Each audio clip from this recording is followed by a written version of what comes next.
శాస్త్రీయంగా ఆలోచించడం, శాస్త్రీయంగా బ్రతకడం, శాస్త్రీయ ఆలోచన విధానం, శాస్త్రీయ దృక్పథం అనే దాని మీద మాట్లాడమని నన్ను పిలిచారు.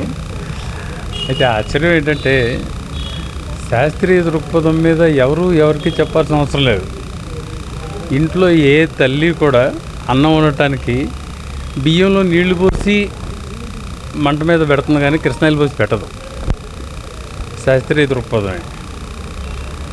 మీరు కళ్ళజోడు పెట్టుకున్నారు, కనిపిస్తుంది కాబట్టి పెట్టుకున్నారు. మీరు వీడియో తీస్తున్నారు, కెమెరాలో కనపడుతుంది కాబట్టి తీస్తున్నారు.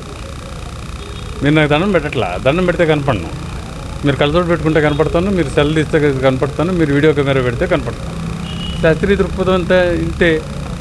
మనుషులందరూ శాస్త్రీయ దృక్పథంతోనే బ్రతుకుతున్నారు. కానీ అశాస్త్రీయ దృక్పథంతో బ్రతకమని చెప్పి మన మీద సంస్థలు దాడి చేస్తున్నాయి. మన మీద పార్టీలు, మన మీద కులాలు, మన మీద గుళ్ళు, మన మీద చర్చిలు, మన మీద మసీదులు, ఇవన్నీ అశాస్త్రీయంగా బ్రతకమని మన మీద దాడి చేస్తున్నాయి. ఇది ఒక సాంస్కృతిక దాడి. మన నిజ జీవితంలో మనం శాస్త్రీయంగా బ్రతుకుతున్నాం, కానీ అశాస్త్రీయంగా బ్రతికినట్టుగా నటిస్తున్నాం. ఫస్ట్ క్లాస్ కావాలని చెప్పి కోరుకుంటాం, కొబ్బరికాయ కొడతాం, కానీ రాత్రి బౌళ్ళు చదువుతాం. ఎందుకని? సామాజిక ఒత్తిడి.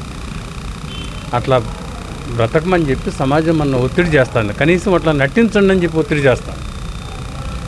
కాబట్టి ప్రత్యేకంగా శాస్త్రీయంగా బ్రతకమని చెప్పాల్సినటువంటి అవసరం లేదు. మనిషి హేతువాది, హేతుబద్ధ జీవి, అట్లాగే బ్రతుకుతాడు. కానీ ఇంకో రకంగా బ్రతికినట్టుగా నటిస్తున్నాడు. Because of social need to be embraced by the society, to be a part of the head.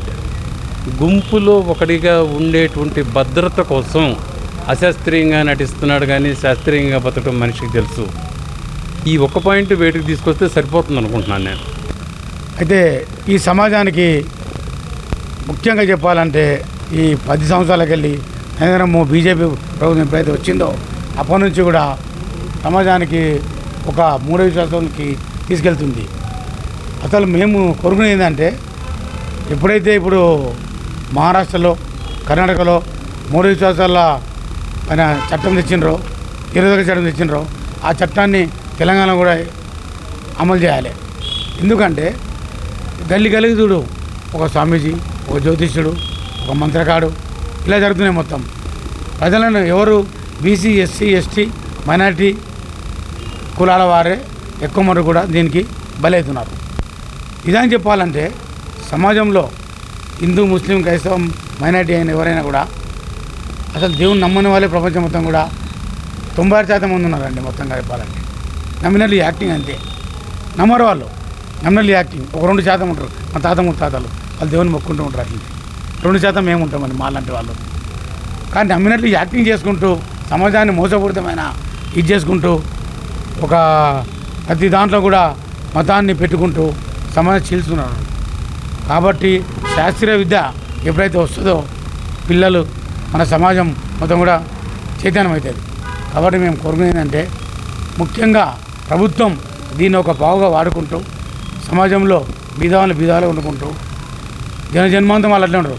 Adani అమ్మాని కోటిసార్లు ఎందుకుంటారు, బీదవారిని ఎందుకుంటున్నారు. దేశంలో లక్ష్మీదేవి ఇండియాలో ఒకటే మొక్కుతుంటారు.